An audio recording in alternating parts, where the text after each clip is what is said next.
reason why we fail is because we think success is luck. Luck is not predictable. This is why God hates chance. You are too valuable to live on chance. Your life is not a game.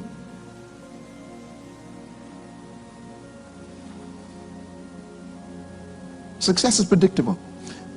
But here's the mystery. Failure is also predictable. I want you to think about this for a minute. If I took a plant and I root it up and leave it on the ground, can I predict what will happen? Yes. You can predict failure. If I took a plant and I plant it back in the soil, can I predict what will happen? Yes.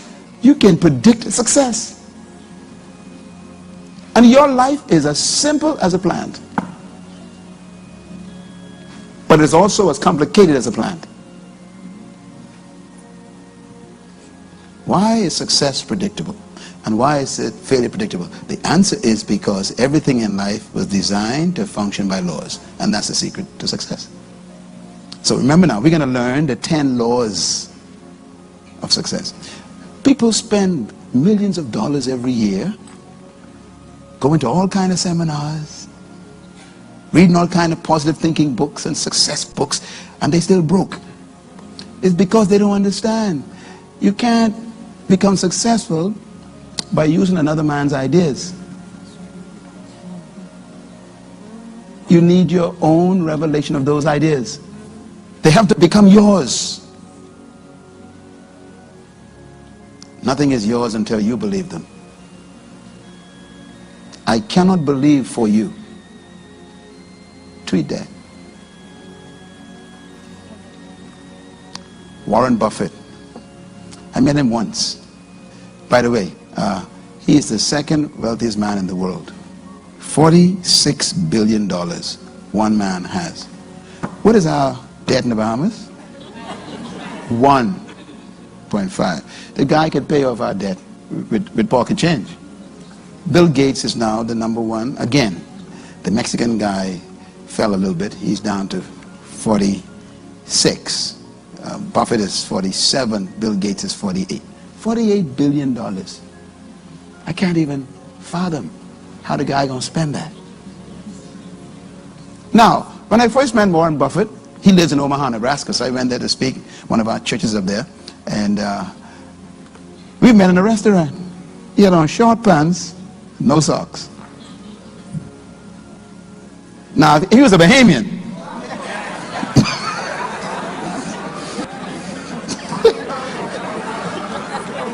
Group of leather shoes.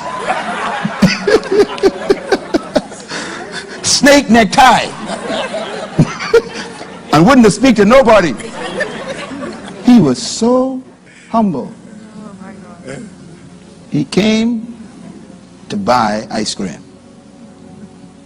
Richest man in the world. In America, actually. Whenever you meet someone who is successful, you keep asking them questions. So I knew exactly what to do. I started asking questions.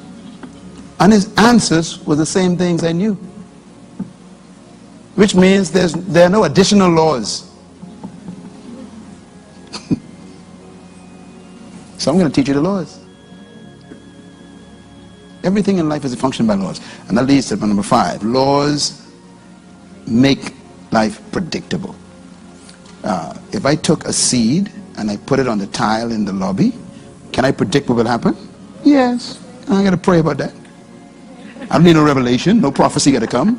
You don't got to even prophesy. You can prophesy to yourself, there shall not be a tree. Yea, there shall not be a tree. Of course there won't be a tree. You can prophesy it because what have I done? Violated laws. So it's predictable. So whatever you are right now has to be a result of some laws you're missing.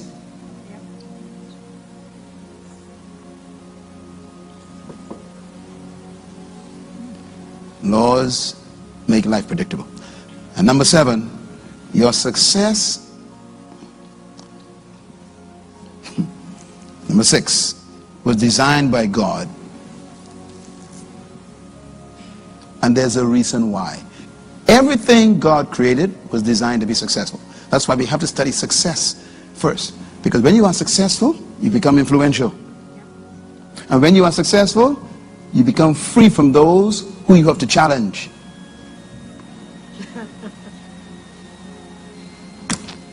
This is so important.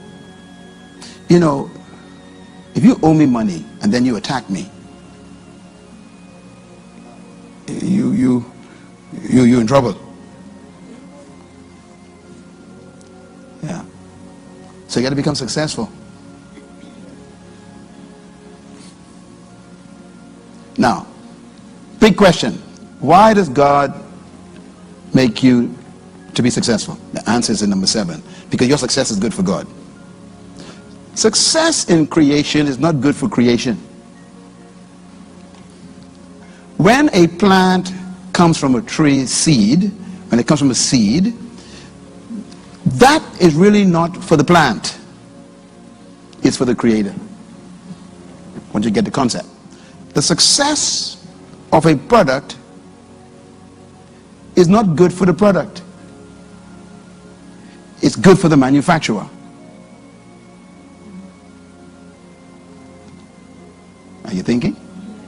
Yeah. That leads to point number 8. Your success as a product protects the reputation of the manufacturer. So a manufacturer needs the product to be successful for his sake.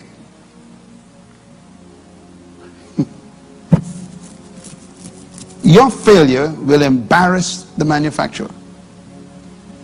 And that's why the manufacturer doesn't leave your success up to chance, guessing, experimentation, or gambling. The manufacturer builds into your operation laws so that you don't even need to think. Oh boy. Because he needs you to succeed to protect his reputation. We have an iPad here. And I assume this is Apple. Yeah, this is Apple. Now, notice I used the name, right? Apple. Apple has a logo on this, right? It is called an image. Write that down. A logo is an image. Now, when they made this, it didn't have a logo on it. In the factory, there was no logo on this. They put all these parts together in the factory, you know, and coming down the assembly line, and they put this stuff together. And when they got to the end of the assembly line, they had this machine. Then they had somebody actually turn it on, and they tested every function without the image on it. This is very important. So there are people in the Microsoft factory, in the Apple factory, their job, they're all day, is just turn it on and check every function. They get paid for that. See, they got about 1,500 people making it, but when it gets to them, that's all they do. They turn it on and they do every function is supposed to perform. They actually go through it.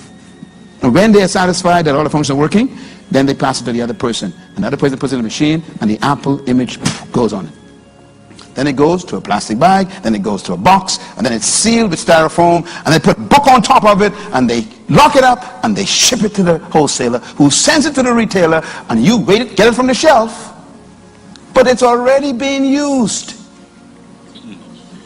This is very important.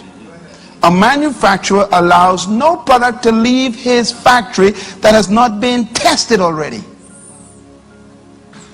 Because success is more important to him than to you. As a matter of fact, he is so sure that the functions work that he actually puts a book on top of it so you can't see it, and then he puts in the book a piece of paper. It's called the warranty guarantee. And then he writes on it, if this product does not function as promised, send it back to us at our expense Do not attempt to fix it yourself. We will pay for the postage. We will pay for the replacement of a new one. We will fix it by ourselves. We'll repair it. We will send it back to you. Whatever. Just give it back to us. We're going to pay for everything. They don't even know you. That proves that this is not about you. So you miss it. It's not about you. They will pay all that money, send you a new one at their expense, and they don't know you. Let me put it another way. They're not doing that because they love you. I'm getting deep now before I go. See, some of y'all think God loves you. No, God's like, yeah, let me tell you what God really loves. Write this down. God loves his own reputation. Can I prove it? When you read the Bible, the whole Bible has a phrase in it that's a manufacturer's phrase. It says, everything I do, he says, is for my name's sake. It's same for you. Namesake means reputation. Why do you think God, even though you are a mess, will keep forgiving you? Do you know why? Because when he tested you before you entered earth, you were functioning perfectly. But when you landed in that body, boom, God said, oh boy, in sin did my mother conceive me. So I got a perfect spirit in an imperfect body, and I pray that he connects to me early.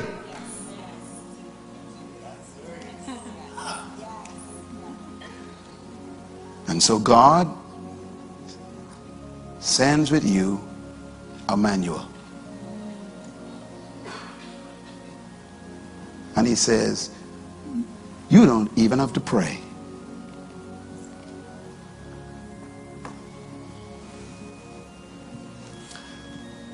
God says, Joshua, I got some suggestions for you. You got 1 million people you're trying to sort out. And you seem to be an intelligent guy. He said, but I got a little secret for you.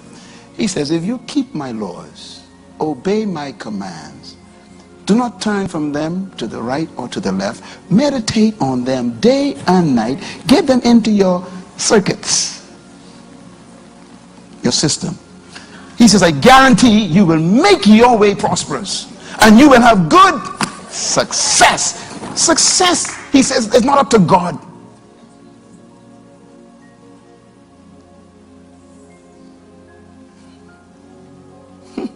The manufacturer, when you bought this tablet, you're using it. When you bought this tablet, when you bought this tablet, Apple didn't come home with you. Anybody followed you home and sit in the house and make sure it worked? Manufacturers do not go home with you. They send their mind with you. It's called the manual. They send the laws with you. And they say, obey the laws in this manual. And we guarantee it'll work. And if it doesn't work, you send it back to us. We send you a brand new one. Because this is not about you. So this class is to put pressure on God. To make sure that he makes sure that 2014 is your year of success.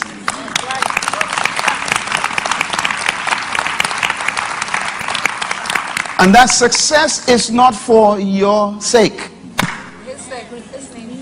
Anybody feel a little thanksgiving coming? Go ahead and just thank him for a great year. You have to succeed. Come on, Freeport. You will succeed. You're going to make success because you are going to learn the laws. And you'll make your way prosperous. Have good success. Let me give you the last one here. Whatever I did, I don't know what I did. Oh, there it is. Okay. Success.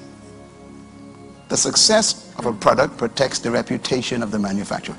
And number 9, success is not a pursuit. This is very important. You don't pursue success. That's why most people who try to be successful are not successful. Success is a result of obedience to law. give you an example. If I give you a mango seed, in that mango seed is a mango tree, correct? And on that tree are mangoes, but they're all wrapped up in that seed, am I right? So what you got to do now is learn the laws that relate to seeds. Thank you once again for connecting to our channel, as we hope that the message you've listened to was a great blessing to you. We would love to have you back, so do well to like, to share, and subscribe. We celebrate you.